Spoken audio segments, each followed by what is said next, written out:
તો હવે રોજગાર કેટલા માછીમારોને અસર થઈ રહી છે? અચ્છા, મોરા ગામની વસ્તી કેટલી છે?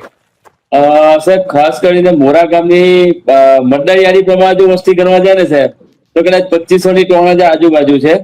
પરંતુ મોરા ગામમાં પરપ્રાંતીય ઇન્ડસ્ટ્રીયલ જે કર્મચારી કહો કે કામદાર કહો, લગભગ 1 થી 1.5 લાખ જેટલા પરપ્રાંતીય કામદારો રહે છે મોરા ગામમાં. અને તમામનો 1 થી 1.5 લાખ હાલમાં રહે છે સાહેબ, ઓન રેકોર્ડ તમને કહું છું. ઓહો, એક એક પ્લોટમાં સાહેબ 1.5 લાખ લોકો પ્રદૂષણમાં, અને બધાનું પ્રદૂષણ હજીરાથી આવી રહ્યું છે. ના, મોરા ગામમાંથી રહી ગયા છે. અને મોરા ગામ એક એવો ટેકરી વાળો વિસ્તાર છે કે એનું ટોટલી ગટરનું ગંદુ પાણી ટ્રીટમેન્ટ કર્યા વગર સીધું દામકા ગામની હદ થઈને છોડવામાં આવી રહ્યું છે દરિયામાં. અચ્છા, દરિયામાં છોડવામાં આવે અને આ આખો વિસ્તાર સાહેબ CRZ માં આવે છે. CRZ માં.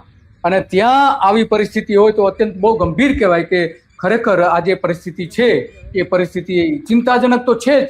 હજીરાની બરાબર બાજુમાં, અને ત્યાં આપણા મુકેશ પટેલ પર્યાવરણ પ્રધાન હતા, એ વિસ્તારમાંથી ચૂંટાઈને ગયેલા હતા, અને એની જ્યારે એના વિસ્તારમાં આવી હાલત હોય તો બહુ અત્યંત ગંભીર કહી શકાય. અચ્છા, દરિયાને કેવી અસર થઈ છે? આપણા પાણી છે દરિયામાં નાખવામાં આવી રહી છે એના કારણે? અમારા ખાસ કરીને દામકા અને વાંસદા ગામમાં છે ને આખો હરપટી સમાજ છે સાહેબ.